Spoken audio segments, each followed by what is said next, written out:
Hello and welcome to Who Are You? This is a reasonably well done sci-fi watchcast hosted by two former strangers, now friends, who are currently watching 2004's Battlestar Galactica. I'm Xhafer. And I'm Laura. And we're here with Season 3, Episode 19, Crossroads, Part 1. And we have a little confession before we get started, listener. Okay. We just got to own it up front. If we don't own it up front, there might be conversations that happen and it will sound weird and stuff. We might talk about a thing now and not talk about it last week or this week or next week. We're recording. Yeah, so you're going to tell them now. about time? Yeah, about I'm the going to tell you about time. timey-wimey? I'm going to peek back the curtain a little. We are recording this before we record episode 18. The Sun Also Rises, that Hemingway novel, that one. Yeah. Before we record that one, we're recording this one. Just the circumstance of timing and getting Ryan and schedules lining up. This is what worked for us in order to maintain our current bubble. We're building up a big runway here. So it's January 25th as we're recording this. So just know that there's some stuff that you might be like, oh, well, why didn't we talk about? We might not talk about a couple of things because we might be expecting to talk about it when we record episode 18. So that could be a thing. And then we might not get to it and we won't know until we're recording episode 20, which we will record after this one. Yes. So just know, sorry if it's weird, if our weird time jump thing makes it sound weird because it's not in chronological order for us, but it is for you. So I don't know. Sorry. Also, if we misreferencing any current events that might be relevant by the time you're hearing this, that we talked about in the previous episode, even. Yeah.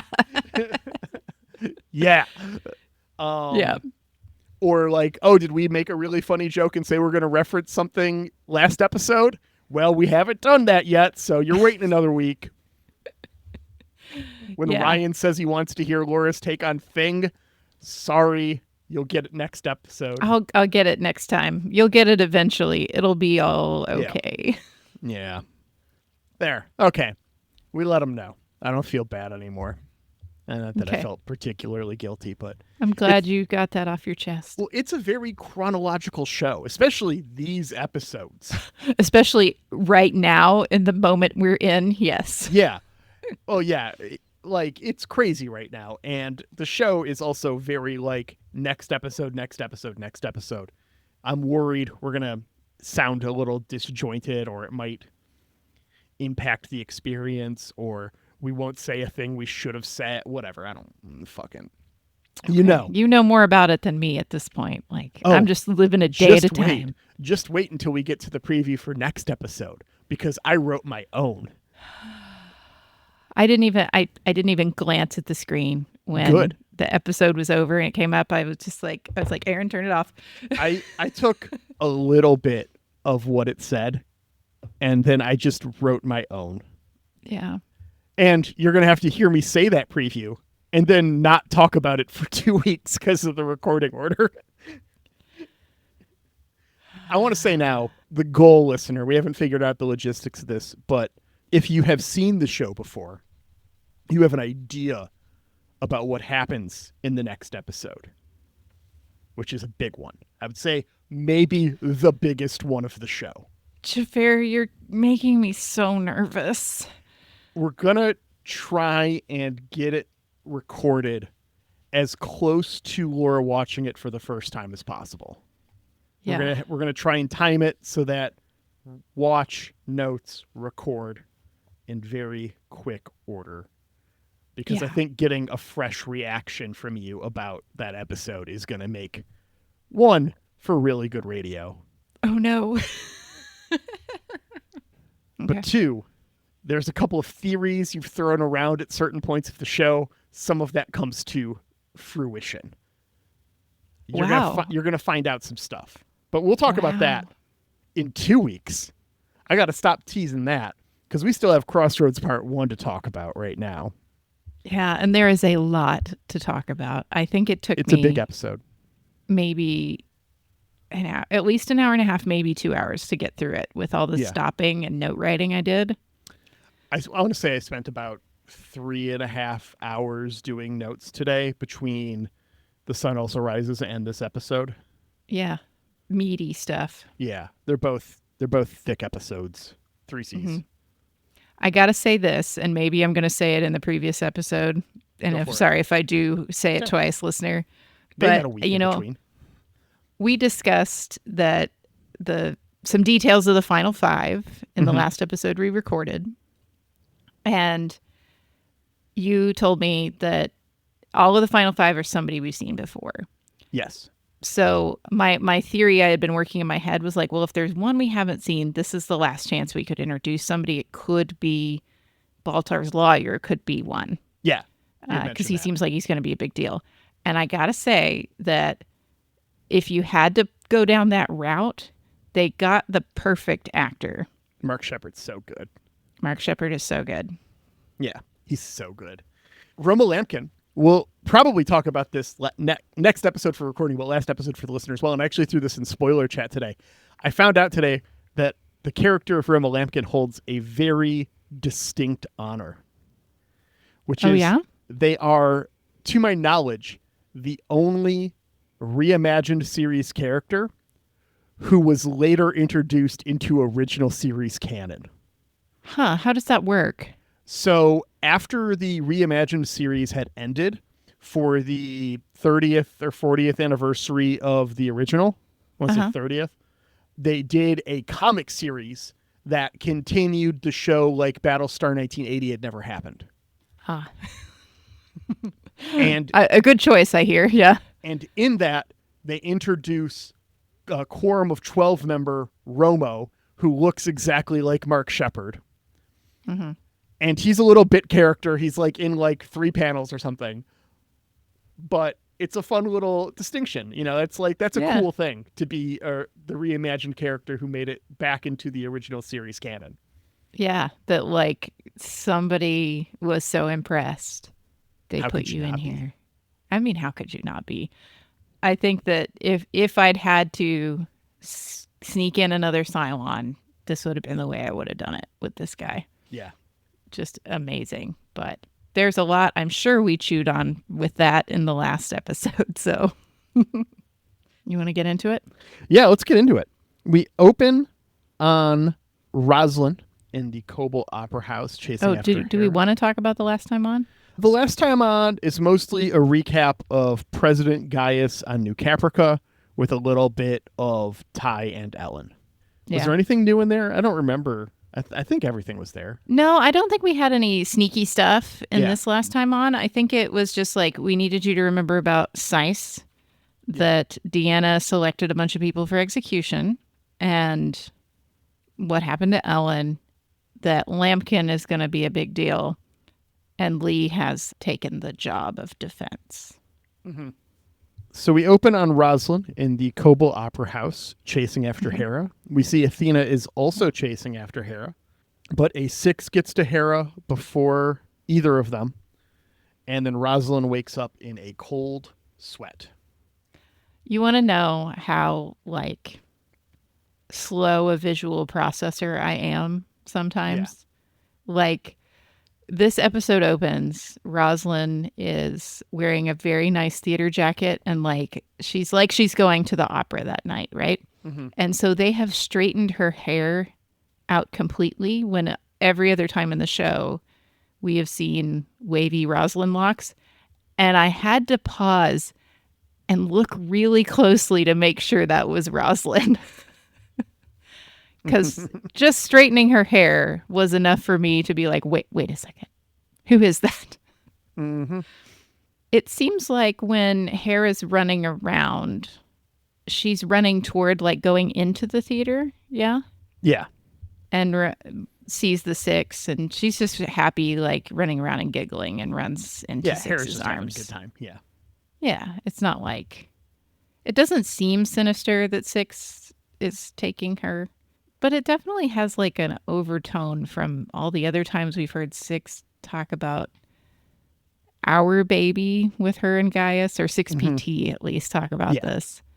That I don't know that Six has great intentions for the offspring of Athena and Hilo. I'm very worried about this. Yeah. You should Or be. 6PT. I don't know if it's 6 or 6PT, but Yeah, I mean, hard to... 6PT maybe only exists for Gaius. So... yeah. And this is Rosalind's dream. So... Mm-hmm. Yeah. I don't know. I don't know what to make of it. But back in the opera house. Yep. Gata updates the Dadmiral. They only have a dozen or so more jumps until they hit the nebula from the Eye of Jupiter two-parter that they've been heading to. There are no Cylons trailing behind them, but we're going to have a Raptor wait another 6 hours just in case. This is where we establish the episode's ticking clock, which always makes me fucking nervous. It should. Anytime there's a ticking clock. Anytime they're like, oh, just hang out a little bit longer, just in case. Of course, something's going to fucking happen. Yeah. Oh, now, no. In reality, he probably says this like every 2 days. Yeah, but just they a only little long. show us him saying it when it's going to be a thing.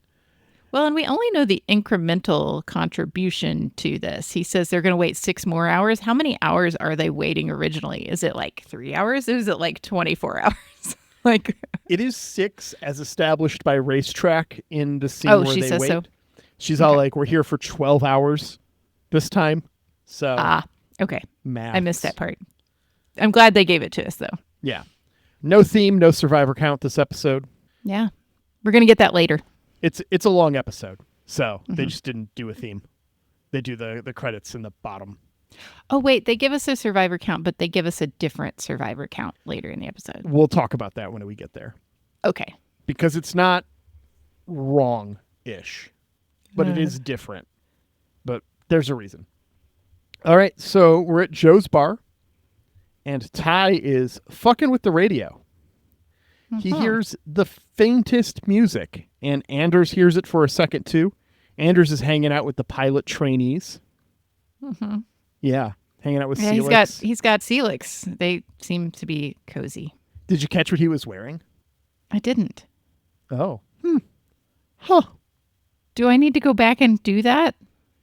I think they tell us next episode, but he is referred to as a nugget, and he is wearing the same greens as Celix. Oh, so he's going to be a pilot trainee too. That is where it appears to be heading. Interesting. Okay. I kind of wondered why he wasn't like doing something like more. So I think they decided on this and then they rewind it a little bit. But there's more of it next episode. So, because, he's been with the fleet now for a while. Yeah. And it makes sense. Like on New Caprica, he was doing something else, presumably. Yeah. And then he was also resisting. Like, I presume he had a day job and then resistance. Well, his day job was Pyramid. He's a pro sportsman. No, I mean like on New Caprica. Oh, yeah. He probably did something on New Caprica. Like something that covered the fact that he was also resisting the whole time. Yeah. Or, once the Cylons showed up. But it just seems really like pro sportsmen would be very useful in a military setting, and that like they know collaboration very well and have some strategery abilities, and then also like if you need a good face for stuff, they've got it. He's led troops. He's led the guerrilla resistance on OG Caprica. He fought in the resistance on New Caprica. We saw him lead dudes after Lee made him and like organize a little civilian militia and stuff. Why he would be a pilot as opposed to a Marine, I don't know. Except for the fact that then we don't have to hire a new cast of Marines and we can just have him do the thing with the pilots that we're already paying. Yeah, I don't know. But I'm just saying, it seems kind of almost now that we're thinking about it, we're actually thinking about it. Like, why didn't he join one of the military operations earlier? Yeah. Well, and now he gets the whole carry the torch for Starbees thing. Yeah, I guess. Like, so missing Starbees and trying to fulfill her duties. perhaps. Maybe he wants to be Daddy Adama's new son. Maybe. Over on Colonial 1, Tori is pressing the Attorney General, I'm guessing. Lead prosecutor is how I called her. Lead prosecutor, for sure. To add some charges to Baltar because the president thinks they should be there. Look, yeah. The president believes that he's guilty of genocide, so we want you to add genocide to the list of charges. Mm-hmm. And it's rough because, like, we, the audience, know that, like, yeah, he was kind of a big accomplice to a genocide.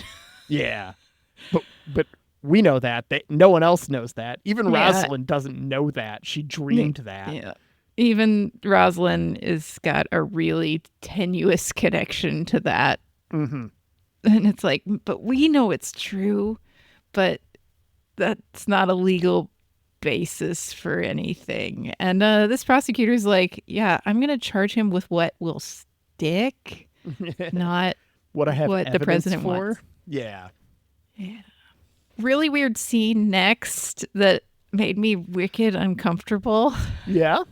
Yeah. A member of the press goes to visit Gaius, but instead of questioning, asks for a blessing for her child who is sick. Huh. That's so weird. Yeah. Huh. It's weird, huh? I don't like it. And Gaius and 6PT have a little talk about this, and does 6PT start while he's trying to get this lady to go away? I think she's in the background. Yeah, she's like she doesn't speak until this lady's gone. Mm-hmm. And because he asks her like how many this is, and she's like, this is the 5th one, plus 30 or 40 letters have been written. Yeah, and he's like not sniffing his own butt so hard that he like entertains this lady and like it recognizes that like this is mental illness, maybe, that she thinks that he can intercede with the gods or something, that he can do something for her son. But 6PT's like, no, this is great for you. This is big. Mm-hmm. I don't like it. She says it's great to be a martyr though, because you'll get to live forever in people's memory. Yeah, even if they kill you, your name will live on forever. Weird.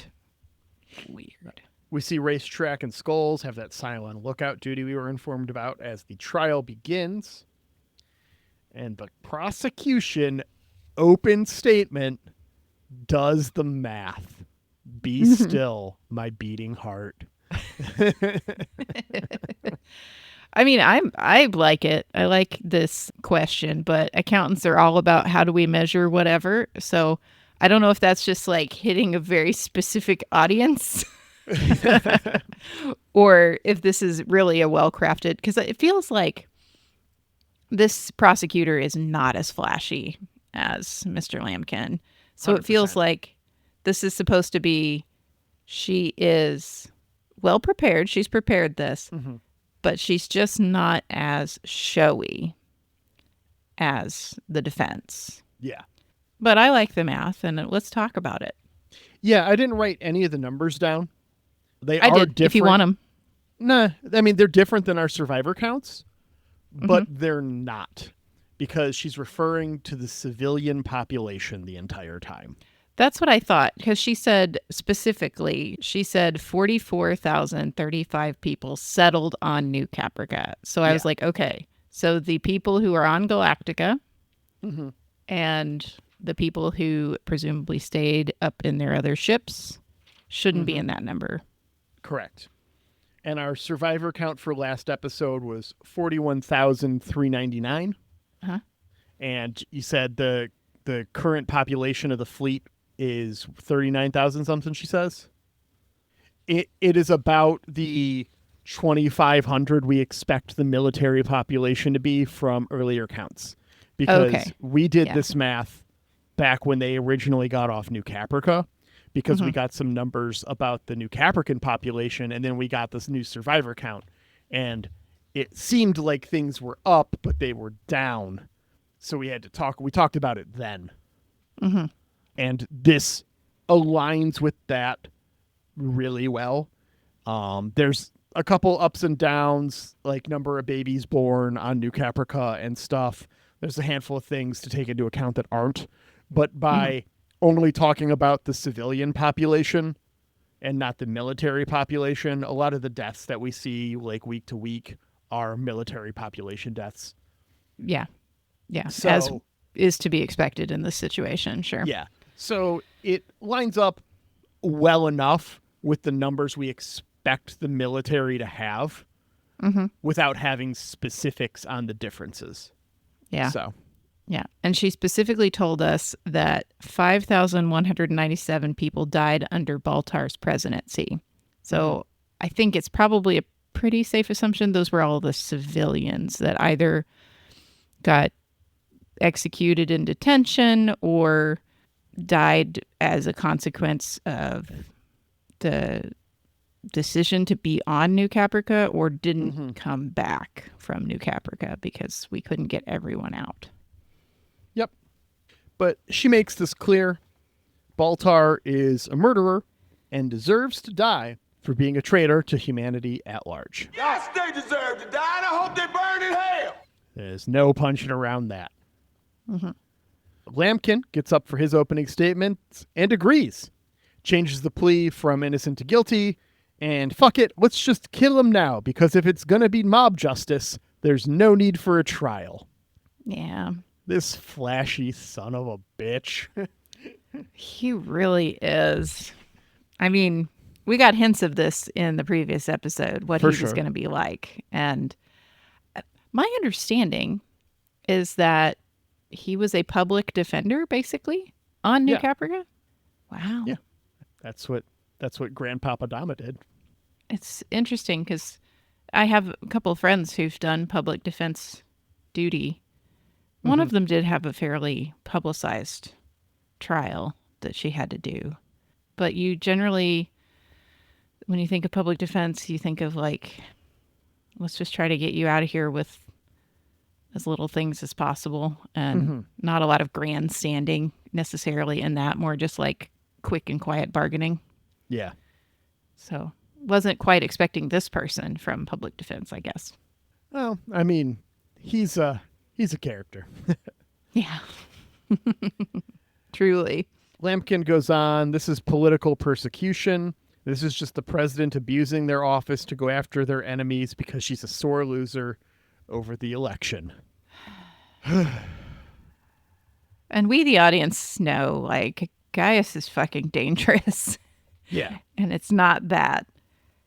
But not everyone in this room knows that. But So everyone no does good. owe Gaius their lives.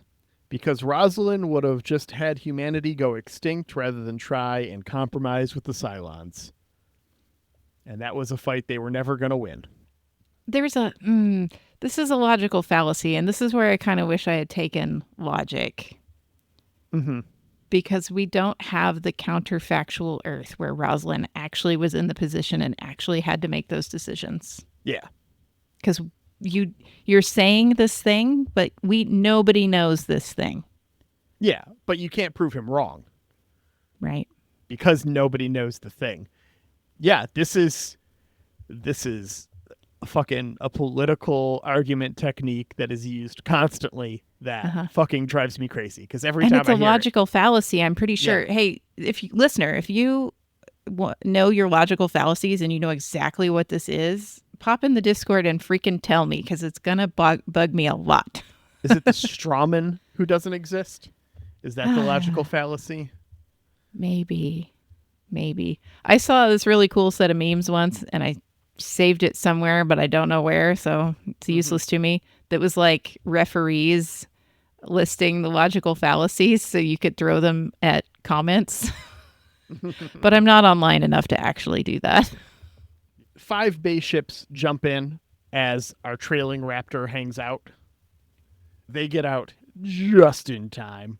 The missile is like this close, you guys. Oh yeah, like that this missile's close. tickling that Raptor. Yeah. I have a question about this because it wasn't clear to me, or maybe I missed something. Did they make it back? Did we actually hear from them? Okay. Yeah, they make it back. Okay. Because I was like, I feel like people should be more worried than they are. Nah, they don't kill Racetrack like that. No. Okay. Yeah. Not off-screen death for Racetrack. Okay. Yeah. But no worries. The fact that they got found, I guess, doesn't seem as concerning to everyone yet as I think it should. Well, they're way behind. This isn't like a 33 situation. Yeah. Okay. So they don't know how many jumps are in between this Raptor and where the fleet actually is. Yeah, they're doing several a day. They say they're like 3 or 4 days out right now from the Nebulor, and it's 12 jumps. So they're already jumping every couple of hours. Mm-hmm. So, okay, I'm a lot more worried about this because I know how narrative drama works. As you should. Mm-hmm. Mm-hmm. We are in CIC, where Adama suggests searching the ships for silent signals. And hey, maybe Caprica 6 will help them to save Hera. Just fucking ask Ty. Yeah. Rosalind's idea. Adama seems a little bit dubious as well, but he does say Ty, like, hey, go talk to her. Go ask. Yeah. And then we get an interesting moment as Lee is standing around this table with them, because he is still CAG. Yeah. That he kind of sniffs Rosalind's tea. He smells something. He's like, that's weird. Smells her tea. Yep. That'll come back later. So we send Ty down to deal with the 6, which is just like not a good idea. Of the people to send. Yeah. Yeah. Maybe they should have sent Athena. Yeah. I mean, Athena would be salient enough to remind her that, like, remember Hera? Yeah. And 6 tells Ty that in their last encounter, before she left the Cylon ship, they discovered that the fuel ship, the Tillium refiner, has a unique signature, and they've probably found a way to track that. Yeah, something's going on with that Tillium refiner. I don't know that this is true. Well, it's confirmed in this episode. Well, there is a unique signature, sure. Oh, okay. But I don't know that that's how the Cylons are tracking them. Okay. What do you think's going I on? wondered, I told Aaron, I was like, what if the Cylons are tracking them? Because we know there's still 5 Cylons, and we've met them, so they're in the fleet, right? Yeah. So one of them has something that they're doing, whether that's conscious or unconscious, that is helping them be tracked. And 6 is telling them about the signature to slow them down.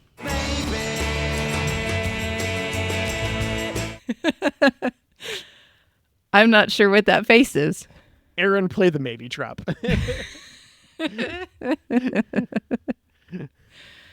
Yeah. I don't know. I was like, I just got a bad feeling about that. But hey, Gracchus is back. Yeah. Gracchus is hanging out. He's all like, he's just taking his pain out on you. Don't be intimidated. Yeah, and then she gets real shitty with him, using Gracchus's information. Yeah, she taunts Saul into punching her, and she punches him right back. And then I wrote down, oh, sigh, because I was trying to say Soul Tie, and it just became sigh in my notes. And that's it. Yeah. We can send that one home, because that's how I feel about this scene in general, and also Soul Tie at the moment. Yeah. Yeah. He's clearly not actually... He put those feelings in a box, and he put the box away. But he has not resolved any of those feelings about Ellen, because she had a series of buttons that Gracchus is telling her to push. And it worked perfectly. So, way to go, Ty. Yep. Speaking of Ty, over at the trial, he is on the stand, drunk as fuck. And Lambkin just fucking tears him apart. Yeah. It's interesting. Like we find out that Lampkin knows nothing about this whole thing, basically, because Ty makes the mistake of, when the prosecutor is questioning him, mentioning his wife because he's drunk and an idiot.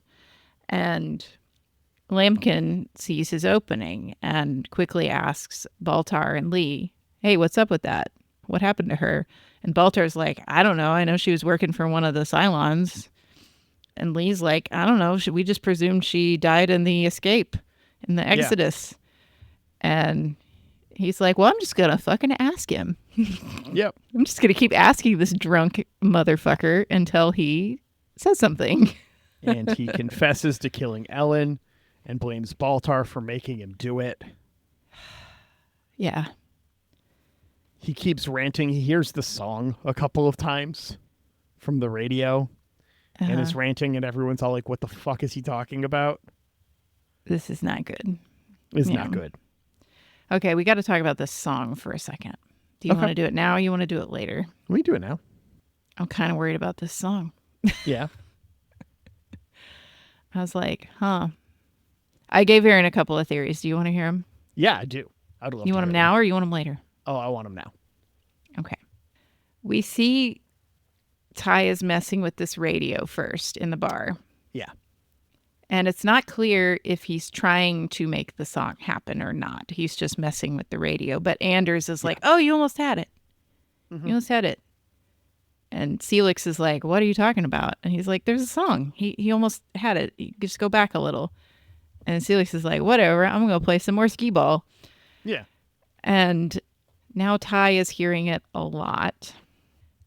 And I think it seems like Tori hears it as well. And if we are going with my Anders is a Cylon theory. We're expounding on that. Okay. Yeah.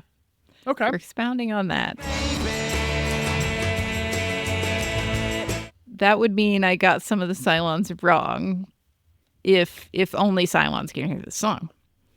Okay. So it could be, I was like, okay, there's a couple other things that are happening, right? We've got Ty like disintegrating. We're going to get into like Tori's kind of losing her edge. We don't know anything about Anders. She looks real fucking tired at the end of this episode. Yeah. Anders seems fine though. He seems fine. Like, I mean, is it just a side effect of being a himbo? We're just fine. He's just fine. Yeah. I don't know. I mean, he had a broken leg last episode. That's true. But I mean, we forgot about that real quick. Yeah, but he's not deteriorating in the way that these other two seem to be like sort of deteriorating. Almost melting. Yeah. Yeah. It's bad. I was like, man, if this music is some sort of signal that we've got Cylon things going on. And the music is trying to tell me that, yes, you are right about Anders. You were wrong about Tori. And if Ty is a Cylon, I don't know how I feel about that. I feel like that might not be one of the most interesting choices in my head. Okay. But I'm curious to hear your thoughts on that. But because it would appear like everything consistent that we know about, right? Ty and Adama go way back. Yeah. So that's fucky, right? Yeah. So either you have a Cylon model that's actually been around an extremely long time, or you took a real person and replaced him. Okay. But the Cylons also don't really understand love. And I was like, boy, if there's a relationship that has problems with love, Sol and Ellen Ty might be it. Like, what a toxic combo. So, I don't know. But I was like, maybe there's just another reason he can hear it, like something else, and it's driving him mad. Or maybe it has nothing to do with Cylon activation or something. I mean, I don't know. Your whole Cylon thing right now is hinging solely on you believe Anders to be a Cylon. That's the basis of this. I just want to make sure that's the foundation that we're building upon here, Mm-hmm. right? Okay. Yeah. We're building on the Anders Foundation. The fact that he detected this song, the fact that this song seems important and other humans have not acknowledged it. That's kind of the foundation of the theory. But it could be all built upon sand. Could be nothing there. So, I don't know. I have a feeling I'll find out something in the next episode, which I can't watch for a while. Yeah. Sorry. Ugh. Okay, so Ty is hearing stuff falling apart. Yeah, and this is not a good, like, opening witness. If he's the first witness, uh-oh. It's not good. And the follow-up witness is also not great because on the stand we get Rosalind. Oh, we have the bar scene with Tori in between. Oh, yeah. Sorry. It was sooner than I thought. Okay, so I just assumed that was talking about that. sorry. Let's describe what actually happens, because I do note that Tori is getting a drink and she's like really watching Anders for some reason. Yeah. And then the music is happening. And I don't know. Tori doesn't know what she wants to drink. So does she really know why she's there? Like, she's having a rough go of it, clearly. She's having a rough go of it. So, I mean, it could just be weird. like, you want a little nightcap? Maybe a little something to help you sleep? Yeah. The little bit of Buffalo Trace that was in my CBD tea I just finished. You know. Not a lot. Yeah, like half a shot. Just a little bit. Thin the blood a little. I can't tell if all of this drinking everyone is doing is because we're under a lot of stress or something, like we're Cylons who are falling apart. Like, we're losing our ability to cover for ourselves, or something is cracking. And like, if we were all sleeper agents, like something's starting to crack. And so we're drinking. Conflicts in our programming are coming up. I don't know. I mean, it's a lot of conjecture right now. Yep. Which, I mean, makes for interesting radio, if nothing else. I'm looking for patterns with my brain. Pattern-seeking brain, like pattern. Like pattern, must have. Oh, God. Yeah, I mean, I get that. It'll be that there's no patterns and there's no order in the universe and it's all just chaos. Maybe. I mean, that would be a theme of the show. Like, Yep. if it wanted to do that, that could be a theme of this show. Yep. But I don't know, for a show where they have all of this has happened before and all of it will happen again, set a bunch. Maybe they like the patterns. So maybe we like patterns. Ron Moore strikes me as a patterns guy. I won't know for a while. It's okay. So we get Rosalind on the stand next. She tells everyone about the death order that Gaius signed. In Lee's quarters, Romo and Baltar are talking about ways to discredit Rosalind.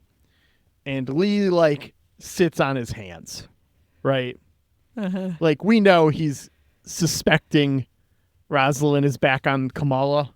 And honestly, Kamala would have saved us from this whole mess with the president's enemies on trial thing anyways. So Yeah. that was a modern politics joke.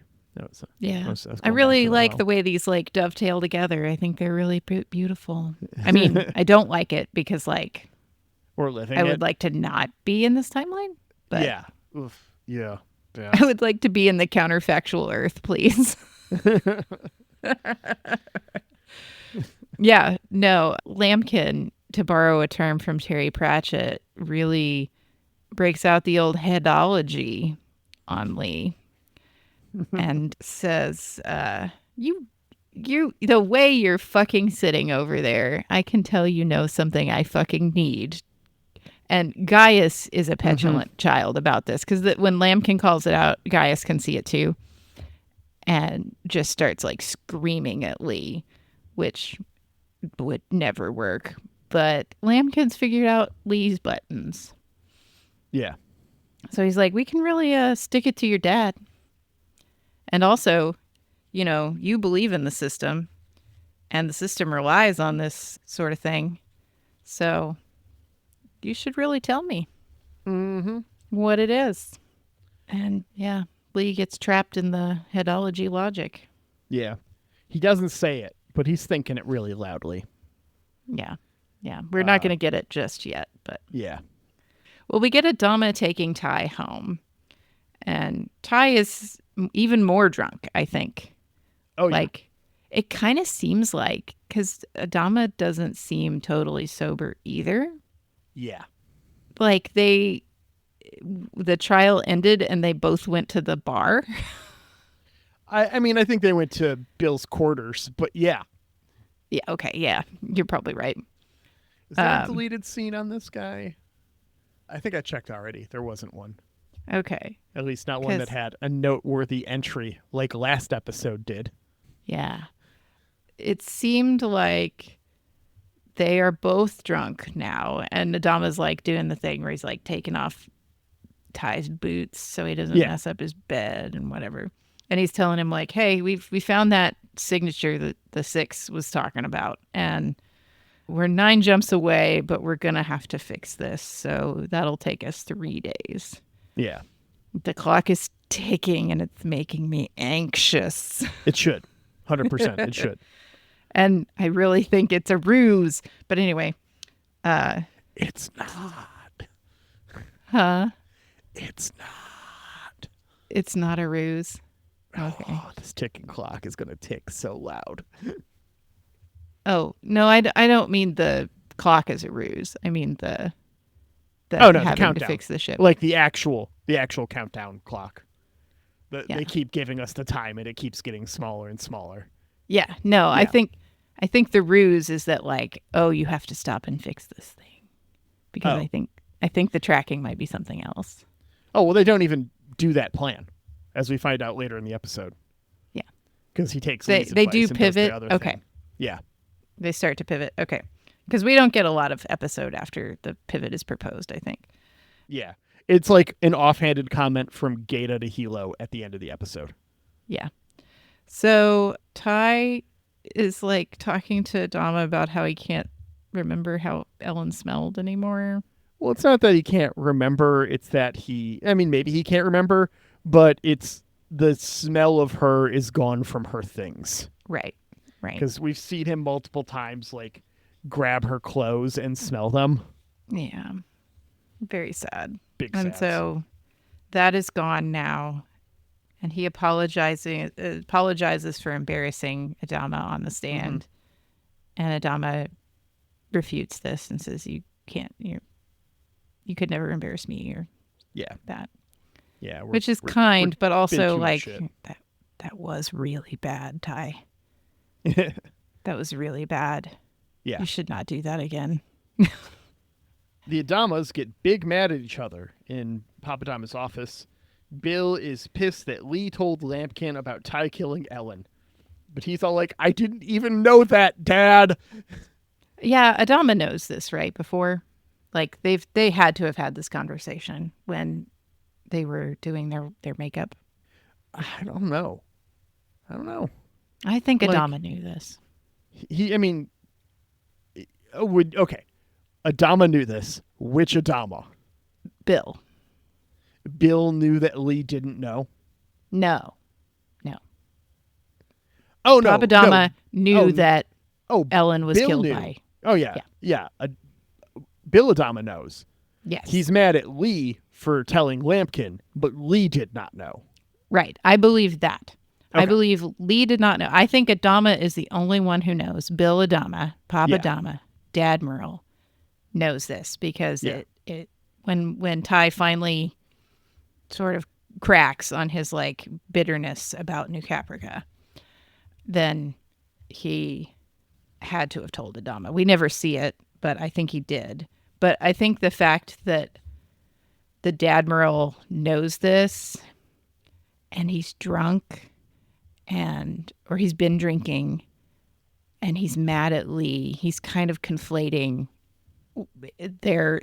both their individuality. He's assuming Lee is more of him than he is and thinking Lee knows things that he knows. And not applying logic and realizing that, no, he doesn't know that. I mean, he's also drunk. This is right after he was carrying Ty. Like, he's drunk right now. Yeah. And we see him with a drink. Like, Yeah. so he's making a horrible mistake. And this fight comes right after Lee was like, I think we shouldn't bother fixing the Tillium ship. I think we should use it as a diversion a little bit and keep going because we don't have the 3 days to do this. Yeah. And Adama does say, this is a good idea. I think this is a good idea. But then he chews Lee out for something he didn't actually do. Yeah. And Adama's like, you're a coward. You have no integrity. And Lee resigns his commission over the accusation. Mm-hmm. This is ugly. Ugly. Ugly, ugly. The next day, Lee's in a suit instead of his uniform in the courtroom. Mm-hmm. When he's addressed as Major, he goes, it's Mr. Adama now, actually, not Major. And he goes up to examine Rosalind. Yeah, he insists upon this. He's like, no, I need to be the one who does this. And I think he believes that because one of the things the Admiral said to him specifically was that you gave the knife to someone else and let them stick it in Saul. Yeah. So he believes he needs to be the one to stick the knife in Rosalind. Yeah. But it starts out real rough. He immediately fucks up courtroom procedure. Just like literally 30 seconds in, it's all like he fucks up. He is not a lawyer. Lampkin's all like, Your Honor, this thing? And the Honor's like, gonna let it slide.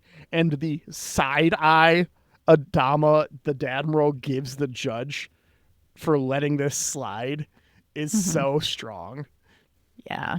Well, it's almost like lawyers go to school for a long time to learn what to do in this situation, huh? Yeah. It did make me laugh. Yeah.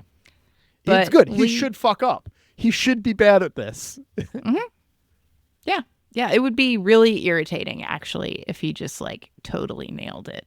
Yeah, 100%. But Lee asks her about her cancer and the cure, which I guess the whole fleet must know about the half human, half Cylon hybrid, huh? Because she just they do now. Says it. She just like says it. Yeah. And he asks about her Kamala use.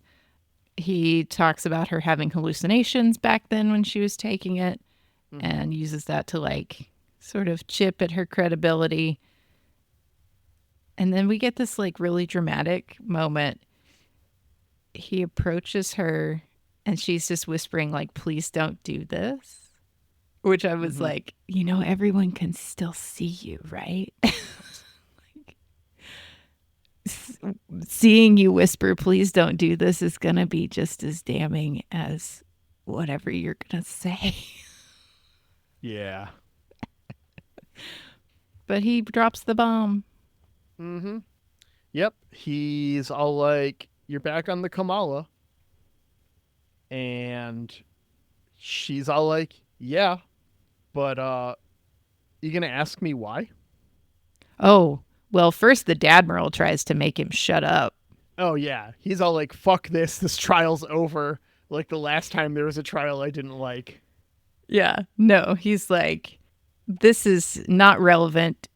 Sit your ass down, son. And the other judges are like, I think I want to hear it. I want to hear if she's on Kamala again. Yeah. Seems relevant.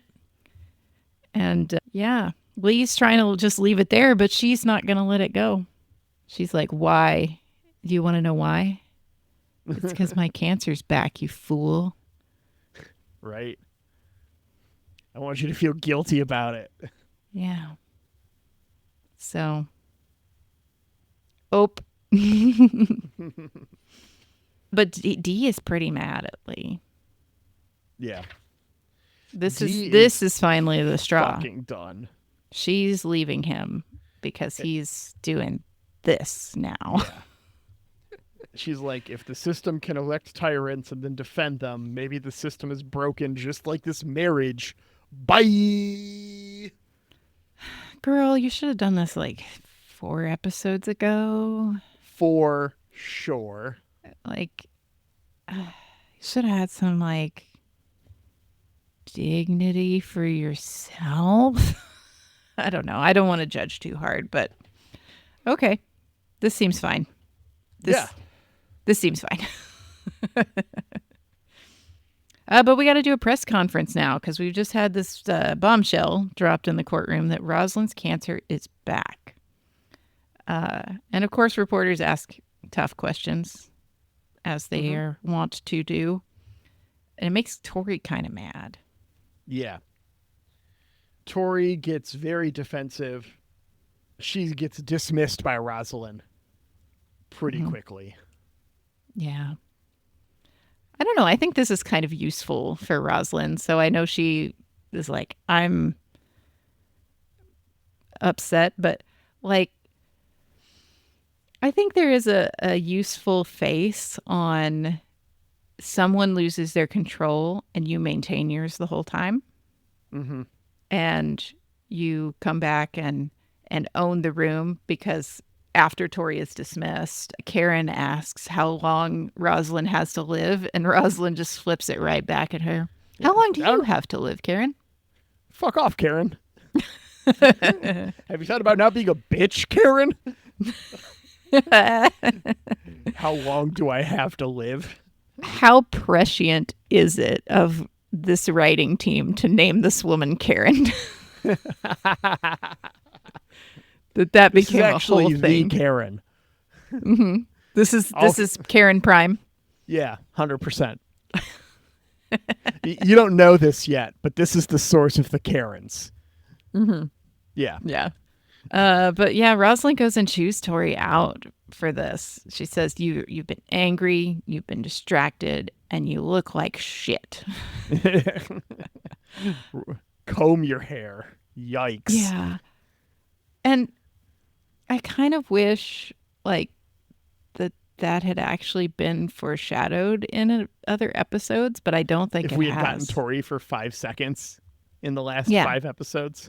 Yeah, and that we saw her fumble her papers or anything, get bitchy or like having trouble she wasn't getting the her last parents. Episode. We just haven't recorded it yet, and she was fine in that episode. But yeah. Like as far as I can tell, in all previous episodes, she looked freaking fine. Was the hint that she couldn't find those papers for Lampkin? That seemed like they were trying to make a ruse, 100%. You know? Yeah. Or just fuck with him, you know. That wasn't a very good hint if that's the case. So yeah, she gives her an order to get it together, and you know who else needs to get it together? Fucking Saltai. Yep. He's like hallucinating on the floor of his quarters, hearing the music. Yep. We cut over. Hilo is the XO now. Mm-hmm. He and Gaeta let us know that the Telium ship is off on a different path to be a decoy. They're going to fix it, and then it's going to rejoin the fleet. So it will lead them one way and then cut directions and be a good distraction. But the fleet also isn't being followed anymore.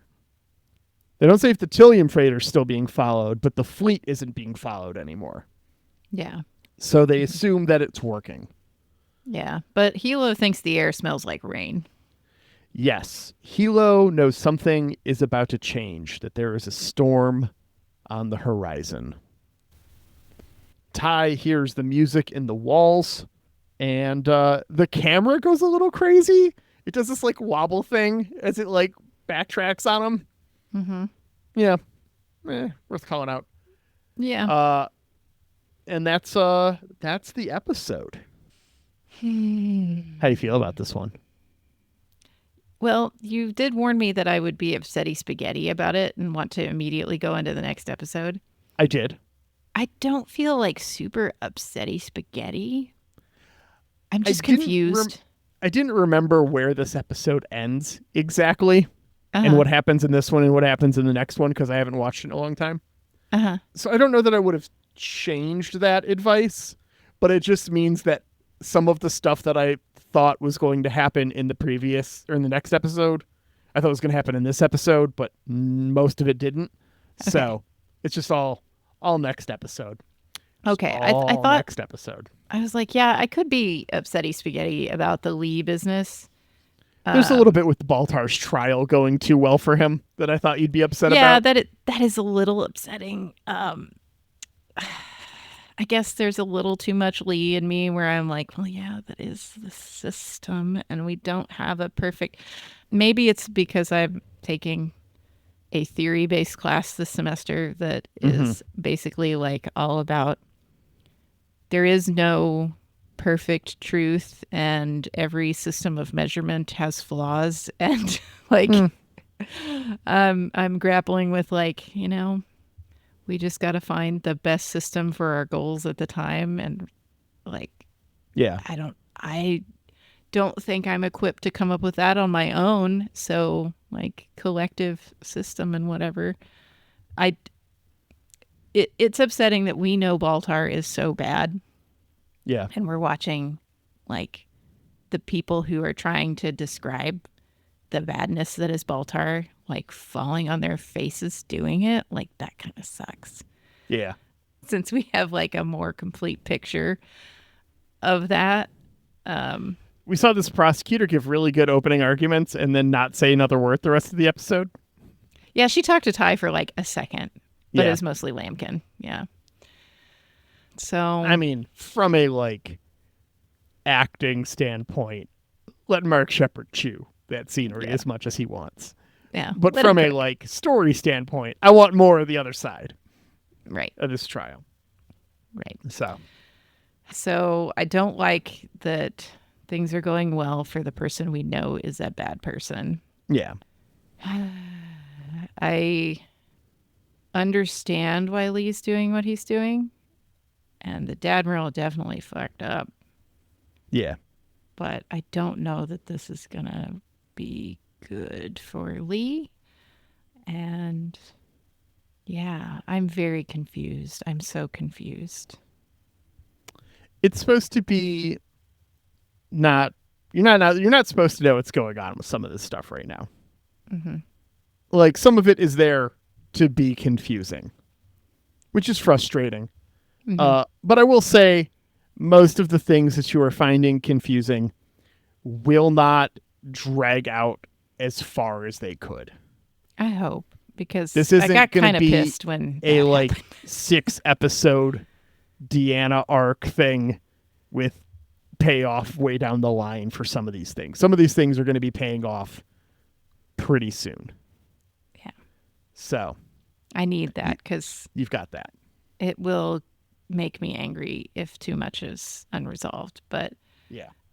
kind of feeling like we're going to get some Cylon reveals. This music is too suspicious.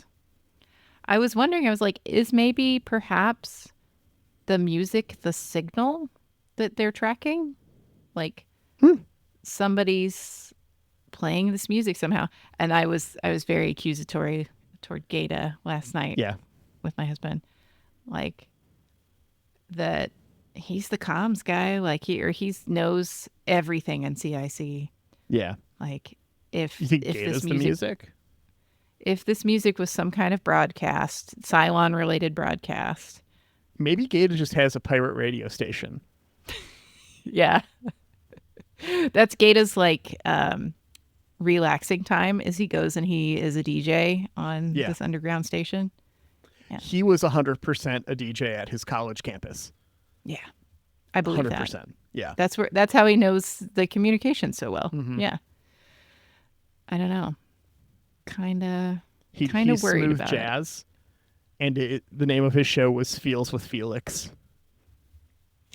Oh man. God, what is that lady? Who is that lady? Who's that lady? Delilah. He was Delilah. There's got to be some listeners who know Delilah, even if you don't, Xhafer. Just trust me. Okay. I'm glad you've never called in to Delilah.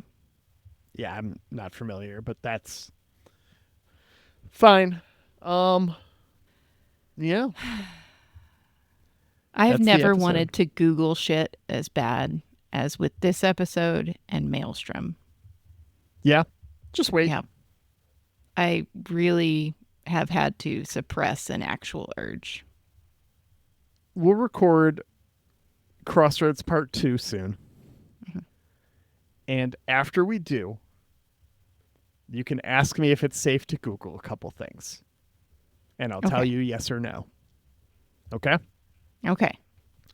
On a scale of 1 to 12 colonies, how did you feel about this episode? I think the buildup is very good. Like, Yeah. I want very badly to be able to watch this episode right now. I know. I want to go right now and watch the next one. Can we record Crossroads Part 2 before we record episode 18? I think because this is a Sunday night that I'm not going to get it done until Friday weekend. night, maybe. Yeah. We'll have to talk about logistics of that off the pod. Yeah, we will. Yeah, we'll chat on that. But yeah, I mean, I guess an 11. Like, I'm on the edge of my butt. I put down to 10. Okay. I put down 10. Now, we haven't recorded it yet, but last episode was a 12 for me. Mm-hmm. And Yeah. I'm pretty sure next episode's going to be a 12. So it's just like the little sandwich, right? You know? It's a sandwich Yeah. on really good bread, but the filling's kind of like, it's not the star of the show. And that's fine. Oh, I'm so nervous. I'm so nervous. You ready for this episode description? I guess so. Yeah. Hit me. Next up, Battlestar Galactica, Season 3, Episode 20, Crossroads, Part 2. The storm arrives, and the wind begins to howl. Baltar's trial concludes, and some lives change forever. Ty attempts to decipher the music he's hearing in his head, and Laura learns why I asked for something during our Crusade coverage. I have no idea what that means at I all. know! I'm so excited! Okay. I had a thought. Yeah. Okay. So there's one musical spoiler that I know about Battlestar Galactica, right? Oh, okay. That at some point all along the Watchtower is referenced. Oh, is it too much now? No. It's like, is that the music? Are they close enough to Earth that they're picking up human music? No, I don't want this to be in the current present day universe. I don't know. I said maybe. Surely that's not it. Surely that's not where all along the Watchtower is referenced. Surely it's somewhere else. I don't know. I guess I'm going to find out. You're going to find out. Okie dokie. Well, I guess we should wrap this baby up. Well, hey, Jeremy Siegel, jeremysiegel42.bandcamp.com. Thank you so much for making our theme music. We appreciate the hell out of it, and we appreciate the hell out of you. Sure do. And we also appreciate the hell out of Angry Duck Time Machine over on Instagram for doing our podcast artwork. Aaron, appreciate you for editing the podcast, doing all the work you do. I will try to give you more drops than maybe next episode. Oh, yeah, we didn't drop anything. Whoops. Not a thing. Whoops. All those drops are off Aaron's dome, if there are any. In this ep, 100%. I don't know, when it's now, so meaty. now we've pressured him, too. Now he's got to go and add them. No. This is a very meaty and serious episode. If the episode is. doesn't require drops, it doesn't require drops. That's his I know artistic one person decision. who will disagree with you. Well, Ben's opinion doesn't matter. Get your own Battlestar Galactica podcast, Ben. Exactly. I want to be a guest on it. Anyways, yeah, and thank you, listener. Thanks so much for joining us, spending your time with us. We appreciate it. If you really like our podcast, tell your friends about it. That's cool. Cool. That's fun. You get someone else to talk to about it. And if you want someone else to talk to about it, you can hit up the Discord, because there's a group of people there who want to talk about what we're talking about. And that's what we do over in the Discord. It's a blast. One of my favorite places on the internet. A great hang. I hope Spoiler Town is having a lot of fun without me. They're just excited. Man, Spoiler Town in particular, the last week, I had to make a post in there about something I said that I shouldn't have. Oh, but I'm sure I didn't detect it. I am pretty proud of the way that I handled it. So Okay. All right. I can't wait to know. Yeah. But join us there, listener. You can be Mm-hmm. with me or you can be with them. Or you can do both. Yeah, or both. Just don't say something you shouldn't in front of me. Yeah, don't. Please don't. It's nerve-wracking. Be cool. Years I've kept secrets. It's not healthy. I hate it. Bye. See you next week. Bye.